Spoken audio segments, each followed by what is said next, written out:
Welcome back to the 16th episode of the DailyFlip podcast. I'm your host, Alex, and today we're going to be discussing some of the top stories, including an article from The Atlantic asking, is this the beginning of the end of the internet when it comes to free speech?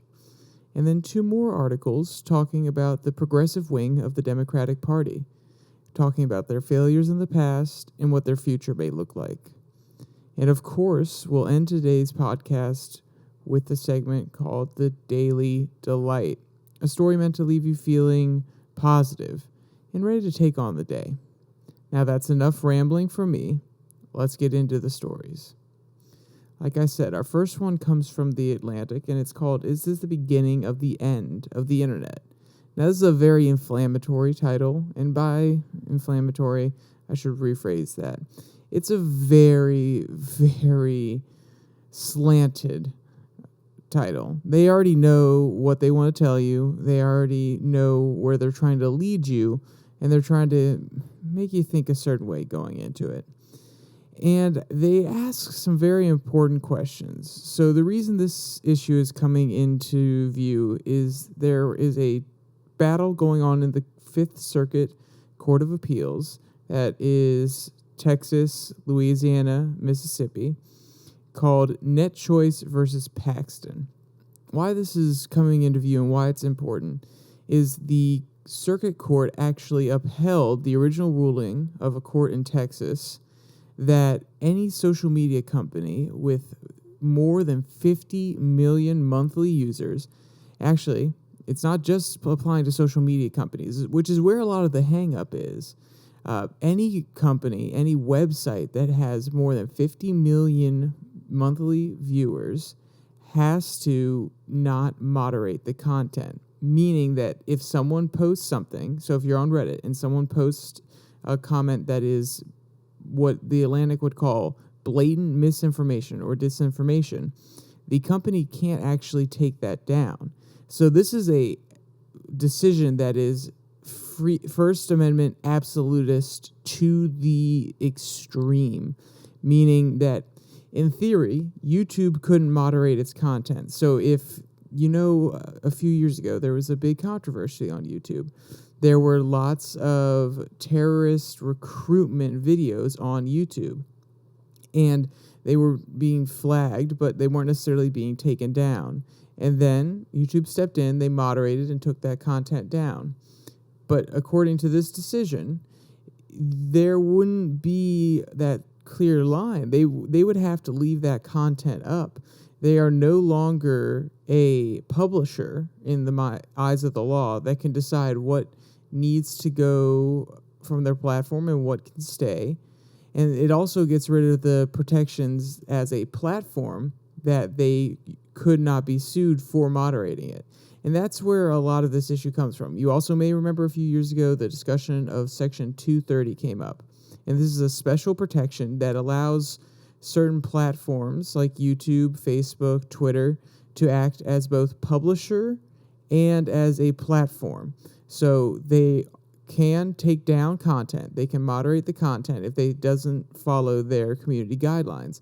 But they also can't be sued or litigated for taking down that same content. So it's a middle ground that has, as the Atlantic puts it, quote, allowed the internet to thrive, end quote. And I don't disagree. I think it is a very dangerous provision because it doesn't set out clear guidelines as to what YouTube can and mostly what I'm worried about can't do. But getting a little bit off topic here, let's rein it back in a little bit. So the quote that I want to pull out here first is a example or theoretical way of thinking about this that could possibly give you a little bit more context as to what we're talking about now. We've moved on from the 230 debate, or at least this is not directly addressing it. So, quote, in theory, the ruling means that any state in the Fifth Circuit, such as Texas, Louisiana, Mississippi, could, quote, mandate the news organizations must cover certain politicians or other certain content, and even implies that, quote, the state can now compel any speech it wants on private property, The law would allow both the Texas Attorney General and private citizens to do business in Texas to bring suits against the platform if they feel their content was removed of a specific viewpoint, because of a specific viewpoint, end quote. So, yeah, this opens the door to lots of reckless litigation. Oh, you took down my post? Oh, it must be because you don't like my point of view on the matter. You are discriminating against my political ideology, my religion. So it opens the door for lots of litigation in the future against these companies. And it could possibly swamp them, weigh them down, hurt them with legal fees. So that's why these social media companies and websites are very fearful of this type of move from the Court of Appeals. And I think there's a broader discussion that needs to be had, which is how free do we want our internet to be? I mean, how much control do you want companies to have over their websites when they market themselves as a free speech platform? And I'll hone in on Twitter, because other companies don't necessarily say they're a free speech platform. They say they want free speech. Like YouTube, they encourage free speech. But if you break the community guidelines, which, though they're not always the most clear, they do try to write them down and have them available for most content creators. But Twitter is trying to be a free speech platform. And most of the restrictions come into saying something that could hurt or was intentionally said to hurt another individual, whether that's calls for violence or, in some cases, even emotional damage. Twitter has stepped in and said, okay, you can't be saying that. Remove that tweet, please. You're going to cause this person emotional damage. So that sounds great, and we want to be fair. I understand the thought process. But in a society where these platforms are constantly being used as the, quote, new digital public square, then we have to be able to have those uncomfortable conversations. We have to be able to say something that's not necessarily popular, that may offend somebody, because at the end of the day, we're discussing the future of our nation. Now, that also means that we have to approach it in a cordial way, and that's why I think Twitter is terrible for having these discussions, because you don't see that person across from you. You don't actually see the look on their face when you say something that is terrible, mean, because you're just trying to get the points on Twitter, and you don't have to actually feel the emotional damage. You don't have to deal with the consequences of your actions in live time. So I think it's a terrible place to have those discussions. But nonetheless, it's happening. We're having those discussions on Twitter. So we need to be able to have an environment that not just encourages but fosters free speech, one that allows us to have terrible, hard conversations about migration policy. I mean, nowadays, abortion, that's a huge issue. And maybe you say something that really hurts a mother who had a miscarriage in her first pregnancy. But unfortunately, that's the reality of the situation, which is we need to have some uncomfortable conversations. And some people who have had personal experience dealing with it are going to possibly be offended. But if the platform is open, then not only can they be offended and be, not happy about it, but they can also weigh in on the issue and bring in their personal experience, rather than having the ability to just shut that person down and say, no, I'm not even going to confront you because what you said upset me. It's, no, you upset me, this is why, and you need to understand my point of view. And that can be fostered through free speech platforms. And this law is, though misguided, it is trying to get at the root of it. It's trying to get at the root of the issue, which is these huge platforms, anything over 50 million, which is still a small restriction in my opinion, but anything over 50 million monthly viewers, they have a lot of power on the internet nowadays. And they have the ability to shut down certain perspectives if they choose. Not saying they do, but if they chose to, they could, in theory. And this is an attempt to even the playing field and say, no, you can't get rid of somebody just for saying something that is unpopular, that is not pertinent or important or relevant to your worldview. You have to sit down and have these conversations and allow both people to speak. Now, I do think they went about it in a pretty misguided way. And what I mean by that is it's so broad. It's quite literally so broad. It even applies to Wikipedia. So an example they give here in the article, or at least what they were talking about, is that in theory, if you try to edit a Wikipedia page and then Wikipedia decides, no, that's wrong information. This person purposely put wrong information up on a Wikipedia page. If they go in to edit it, then in theory, they could be sued for doing so because they are, quote unquote, censoring the person who put up that content. So yeah, it really is a really broad brush. They're painting really broad here. And I think that could have been on purpose so that it can go up to the courts and the courts can actually deal with this issue because they've kind of been avoiding it. They haven't come down hard on 230, especially the appellate courts and the Supreme Court. So that could have been a tactic of theirs. But I think in order to actually address this, we need to have specific legislation. And if they're trying to get at, the Texas lawmakers are trying to get at what a social media company is responsible for and what they need to do, then first we have to define what a social media company is. I mean, especially in this digital age where there are so many websites where lots of people come through and visit, this could adversely affect people that aren't social media companies. And I'm almost 100% certain that this Texas law is trying to target those sort of platforms that are meant to be public, where we have discourse. I don't think they're trying to aim at the mom and pop shop who actually is like an original newspaper and is a publisher and can choose what you see on their website. And then the other part is we need to define, or at least make sure that people are aware or have a legal definition of the digital public square. So a lot of First Amendment law is based on the idea of this public square or in the public domain. Because in a private sense, you can say, if you're working for an employer, you can say, no, you're not allowed to do this certain, you're not allowed to say this certain thing. You're not allowed, if you sign a contract, you're not allowed to degrade the company. And that's legal because it's not in the public domain.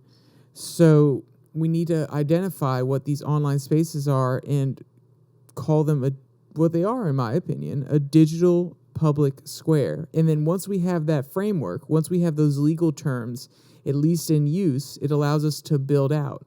Right now, they're just painting with a really broad brush that's going to adversely affect lots of different websites and companies on the internet. And I think this leads into a very important point by the author that this is definitely going to go to the Supreme Court. Quote, "This case is likely to head to the Supreme Court. Part of it touches on the debate around Section 230 of the Communications Decency Act, which, despite its political lightning rod status, makes it extremely clear that websites have editorial control. Quote, Section 230 tells platforms, you're not the author of what people on your platform put up, but that doesn't mean you can't clean up your own yard and get rid of stuff you don't like. And that has served the internet very well," end quote. And I agree to some point. We've seen the restrictions, we've seen the problems with 230 over the last few years, but in a general sense, it has led to an internet that has been very friendly and cordial. If you remember the internet when I was really young, and I mean really young, like 2008, which are some of my earliest actual memories, the internet was developed, but it was still a little wild. You could get lost in some random back rooms. But I have stories from my cousins and also some of my friends who were alive when the internet was in its, quote, Wild West phase. And though it sounded very fun, it also sounded like there weren't constructive conversations and it was just people trolling back and forth. So I think 230 has served a lot of these companies well, but we do need to reform it or at least have new legislation that clarifies the position of whoever's in charge. Because also it becomes a little hot button issue in the future. This can become a hot button cultural issue that people can throw back and forth and they can kind of say, oh, well, these social media platforms are banning conservatives. Oh, these social media platforms are spreading disinformation that are hurting the election. They become talking points. And if we never come down with legislation that makes things clear and actually makes it easy for these social media platforms, these digital public squares, to have a guideline, then it's just going to be thrown around like a political football. And we don't need that. We need our privacy online, and we need our freedom of speech online. We don't need it to be thrown around and use us as a voting block. Okay, we can't be having that. So there is a possible future. The future vision proposed by The Atlantic is you're going to have two versions of each social media platform, each app. You're going to have your wild, wild west, where anything goes. You can't be moderated. You could say the most inflammatory stuff. You know Jordan Peterson's going to be on there saying some crazy stuff. You know Donald Trump's going to be on there saying some wild stuff. You know that people like Kyle Kalinske are probably going to be on there trolling from the left. So, I think honestly that would be kind of fun. There would be lots of terrible things happening, lots of violent videos of people being harmed, or, maybe you should be pro-anorexia, like that type of terrible content, or content that's labeled for kids that's actually horrific, scary videos that are going to traumatize them. All of that could be on there, and that's probably not the best thing, but at the same time, with absolute free speech, some crazy trolls are going to come out, and I think it would be enjoyable to look at least go on there every once in a while and see what the other side of the fence looks like. And then the other version that they propose is the moderated, quote-unquote, civilized, let me drink my tea version, where the companies control a lot of the content and are able to moderate things like they do now, if not more heavily. So what are you looking forward to? Do you see this as a pertinent issue, or are you like Alex? You are totally making this too big of a deal. It's not going to end that way. They're never actually going to do anything. Or maybe you're more cynical. Maybe that you think that this is going to come into effect, and then everything's going to go to absolute doo-doo, and things are never going to come back from where they were. Tell me your opinions, or, just yell at the screen right now, because you're probably, if you're listening, I know I do it sometimes, the podcast, I'm like, no, Alex, you're wrong, or no, Joe, you're absolutely crazy. So I get it if you're doing it. All right, so now we're going to pivot to our next topic, which is the progressive wing of the Democratic Party in the United States. And we have two articles here, one from Real Clear Politics and one from the American Prospect. And to be frank, I'll probably be jumping back and forth between them. I have quotes from both of them, but I think that overall it's a very interesting conversation that needs to be had with this outgrowth of the Democratic Party and where they go and what they're going to do here in the future, because they've been losing momentum. The Real Clear Politics headline reads, "Are progressives nearing a reckoning with the party?" Most Democrats perceive the progressive wing and some of the moderate Democrats as failing to capitalize on this moment in time in the political sphere. They have control of Congress, even though it's a very slight one, with Kamala Harris as the tiebreaker vote in the Senate, and they have control over the White House. So why haven't they gotten more things done? I mean, obviously, if you are politically adept, you know that Kyrsten Sinema and Joe Manchin have been a huge problem when it comes to getting the Democrats and progressives bills passed that they wanted. These sweeping legislations. Joe Manchin has constantly said that we do not need to be blowing out the budget like that. So part of the answer. But I think it goes deeper than that. The progressive wing of the party has really lost momentum. And in this last midterm cycle, they actually lost a lot of their primary elections. A lot of moderate Democrats have been making it to the forefront of the party. And if I was a betting man, I would say that that's because the progressives went a little too far.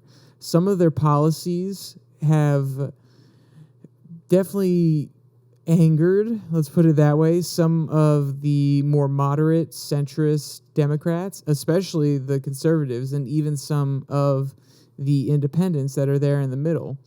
They are really pushing hard on climate change, and that has moved to the moderate part of the party as well, but the progressives are still the ones pushing it, especially the Green New Deal and this apocalyptic view of climate change that in 10 years we're all going to be underwater. Whether you believe that or not, most people don't agree, and they don't want to be that negative. And I understand that the progressive messaging is to get people out there and vote on these issues and to get them to think about the future rather than just the here and now. But it's not as much of a barometer as they think. They get a few really motivated people out on climate change, but they're not moving the entire party. They're not getting the moderate Democrats because of that sort of thing. And the other major momentum shift was from the defund the police movement.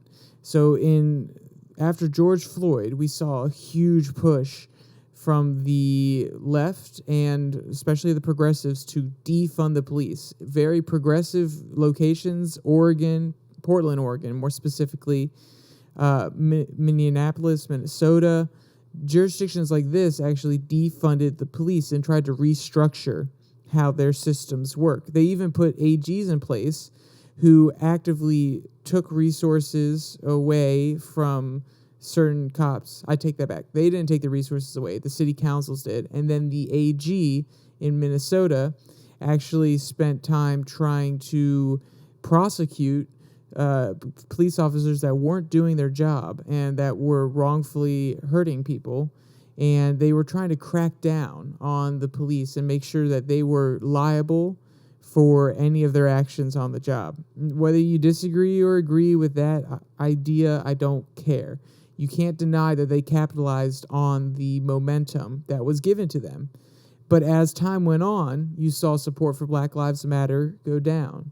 You saw support for the progressive candidates go down over time.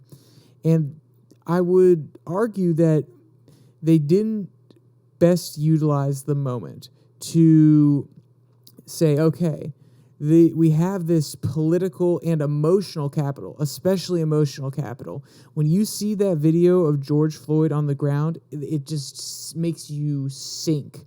It makes your heart stop for a second, go cold. And that's emotional capital that they very well could have used to bring people into their ranks. And what I mean by that is actually have people sit down and start getting educated and bringing them into programs or making local groups of progressives. And of course they did that. And of course Black Lives Matter did the same thing.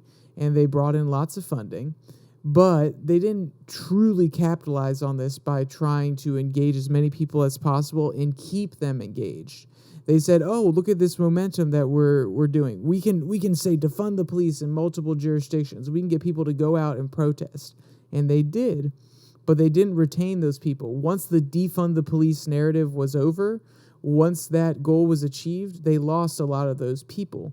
So their question now that they've lost a lot of those people is, how do they pivot? And there's a great quote from the article that references something that Prima Jayapal put out. Quote, though the police issue has been shelved, progressives intend to push harder for other priorities. And that typically means much funding, not defunding.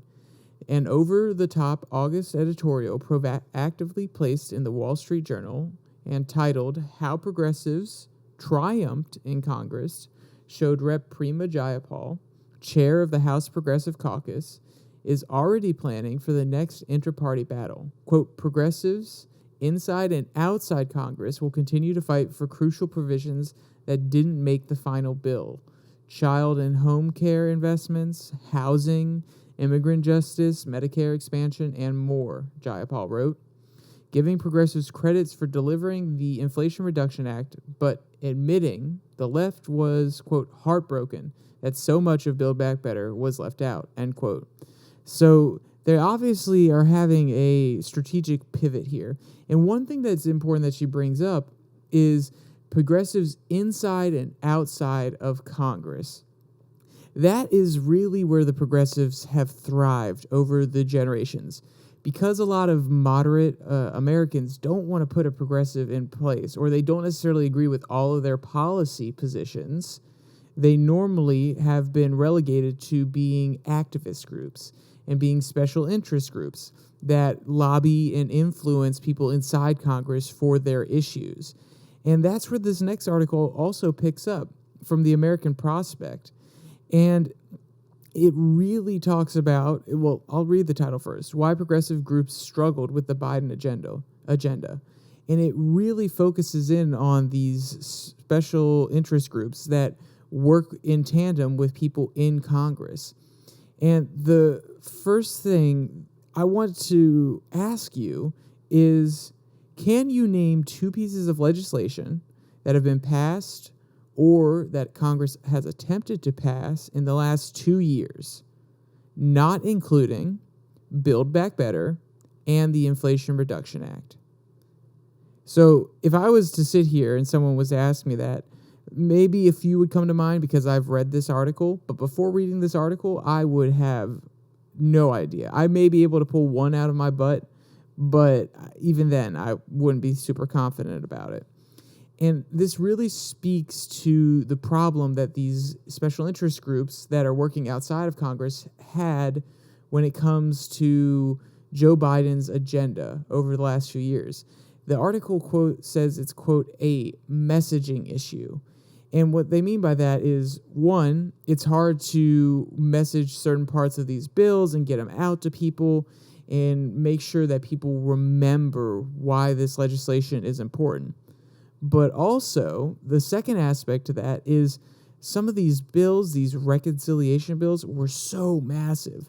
Like Build Back Better and the American Jobs Plan, and the American Family Act. All of these bills were massive. They had everything you could think of: tax credits for children. They had different tax restrictions, new regulation. They had proposals for green energy production, as well as tax credits for green energy production. Oh, they had different things in there. If you saw for EVs, they actually extended some of the tax credits for those under the first 250,000 sold. So all of these things were packed into big legislation plans. And I think there's a quote that really encompasses it here, and I really enjoyed the way they put it here. Quote, the entire party platform would have to fit into one Let It Ride legislation moonshot, the biggest bill in American history for the thinnest congressional margin in American history, end quote. And it's so true. Their margin, their lead is so small. They literally only have one extra vote in the Senate, and that's because of Kamala Harris. It's not even a normal majority when it comes to the senators that are there. So they're trying to pass these huge legislation packages that encompass so much. And not only are they going up against thin margins, but when you have these bills that are so large and they basically, like the article says, they include basically the entire party platform, they're not single issue bills. It's extremely hard for these progressive special interest groups on the outside to message that. It becomes very difficult for them to hone in on one thing that they think is going to be important for certain people. And when that happens, though, when you have these big bills and you are marketing them in a very specific way, remember that one thing that makes one person happy means that 99 other people are going to be upset if there are 100 different issues that you're trying to associate or fix in this bill. So it's really hard to get the message across, to make sure that you're talking to the right demographic and that you're able to motivate them. And another strategic issue that the article talks about is they made the figurehead in some of these advertising campaigns that progressive groups tried to promote during Build Back Better. They made the person or the symbol a bill that has BBB written across its chest on the steps of Congress, when they should have had, which I think is funny that they're realizing it now, they should have had somebody in a hard hat with Build Back Better across their chest, just to try to communicate better with the average day blue-collar American. And they really kind of missed the ball on that one. And I think that they need to slow down. They need to try to get one issue through at a time. They have to work as a unified block. If they are to succeed and move forward and actually pivot, they have to be communicating with the people that are in Congress as well as the special interest groups outside of Congress. Because right now they don't have enough control in Congress alone to get done what they want to get done. So they have to make sure that they are communicating, and they also have to make sure that they are talking about issues that they know Americans want solved. I'm not saying that they need to pivot to kitchen table issues like the Democrats and the longstanding Republicans, the establishment folks have, but they need to coordinate and ensure that they are actually speaking to the people, or at least speaking to a certain segment of the population, rather than backing these huge bills that encompass so much. They need to narrow their focus and get small victories here and there. And that's what they've been doing for generations at this point. And that's why they're able to actually have members in Congress now that aren't voted out immediately, because they've been working for generations, slowly but surely, to build their influence, to build a base of people who want to actually solve some of the issues they're talking about. We actually have a quote here that says, quote, "Getting a presidential candidate to elevate caregiving was a breakthrough for the movement," Aljen Poe told me, "and the testament to how the groups can organize usefully when they have a clear target," end quote. So when they have a clear target, the scope is narrow. Look at what they're able to get done. They're able to get a presidential candidate to acknowledge caregiving and even get it into legislation over the last 2 years. So they've had an effective strategy in place, and I think they're getting out in front of their skis because, oh, we're in Congress. We finally have a voice. We know that certain people, they really want the issues we're talking about to be addressed in Congress, and they kind of got out over their skis. So they need to reevaluate and keep going with the grassroots approach. And we'll see how that pans out for them. You know, if I was a political analyst, is what I would say. I am not a political analyst, and maybe a progressive will listen to this and say, Alex, you really don't understand this issue. That is 100% possible. I just thought these two articles were very interesting, and when I read them on the same day, I was like, okay, I can bring them up on the podcast because they both have great through lines. Now that we got through all the political stuff and all the freedom of speech stuff, we're going to talk about our daily delight. This one comes from the animal rescue site. Golden Retriever doesn't know how to react. And I'll leave the last part just because I have a question. Have you ever come home to find a nest of baby kittens lying in your bed? Well, that's what happened to Bailey, a Golden Retriever from Costa del Sol in Spain. Quote, Bailey is almost unsure how to react as he goes from disbelief to anger and finally acceptance. He appears perturbed throughout the clip and even tries to drag the bed away as if it would make the kittens disappear. As for the kittens, they held their ground and didn't budge from his comfy bed. In the end, Bailey gives in and lies down next to them. However, he doesn't seem thrilled about it. And, you know, sometimes you gotta give in. Sometimes, you know, the kittens are just too cute. Sometimes your dog is lying in the middle of the bed and he's just too cute and you don't want to move him. So I understand Bailey's frustration. And if you want to see the cute video of Bailey and the kittens, it is in the description below that like and subscribe button. And with that said, only one more thing to say. Stay safe. Don't die.